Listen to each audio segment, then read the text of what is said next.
Assalamualaikum warahmatullahi wabarakatuh. Kembali lagi di channel YouTube Karlina KHAR_LINA. Pada video kali ini kita masih menjelaskan materi IPA kelas 8, yaitu tentang mekanisme mendengar pada manusia dan hewan.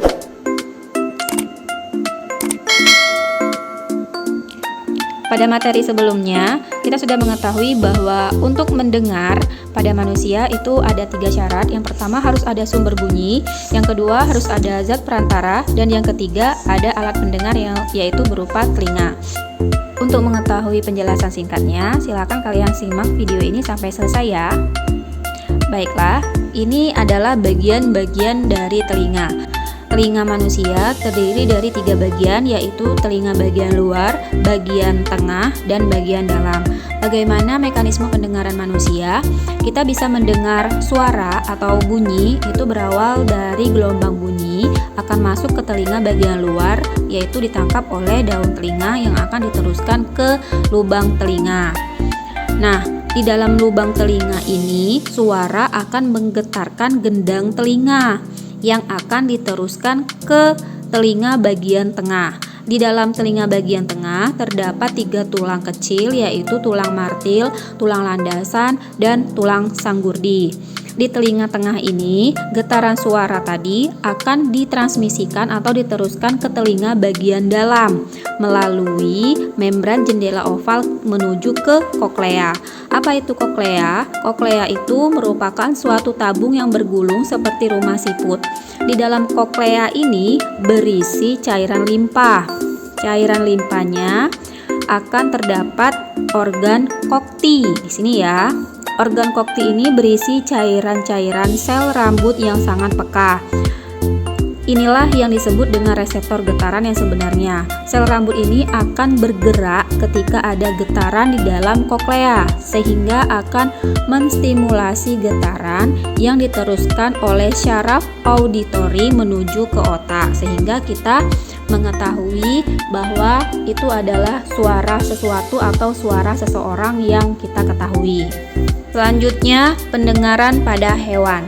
Ada beberapa hewan yang bisa menggunakan atau mendeteksi tempat dengan menggunakan suara atau frekuensi yang tinggi, yaitu dengan menggunakan sonar.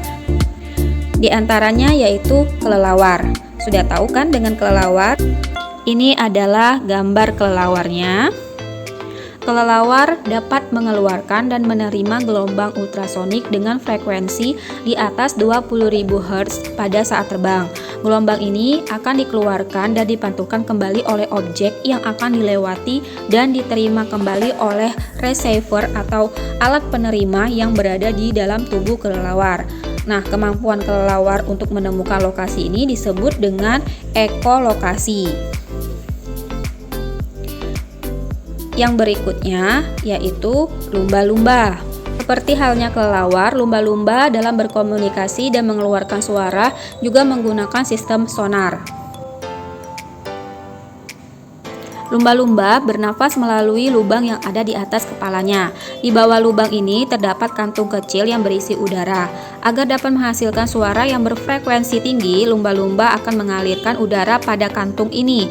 Selain itu, kantung ini juga berperan sebagai alat pemfokus bunyi yang dipancarkan ke segala arah secara terputus-putus. Gelombang bunyi lumba-lumba ini akan dipantulkan kembali apabila membentur benda yang akan ditangkap oleh bagian rahang bawah yang disebut dengan jendela akustik dan diteruskan ke telinga tengah pada lumba-lumba tersebut dan akhirnya menuju ke otak untuk diterjemahkan. Dengan cara inilah lumba-lumba dapat mengetahui lokasi, ukuran, pergerakan mangsa, dan juga untuk berkirim pesan walaupun terpisah sejauh lebih dari 220 km untuk menemukan pasangannya atau saling mengingatkan akan bahaya kepada lumba-lumba yang lainnya. Demikianlah penjelasan singkat mengenai mekanisme pendengaran pada manusia dan hewan. Semoga bisa memberikan manfaat. Wassalamualaikum warahmatullahi wabarakatuh.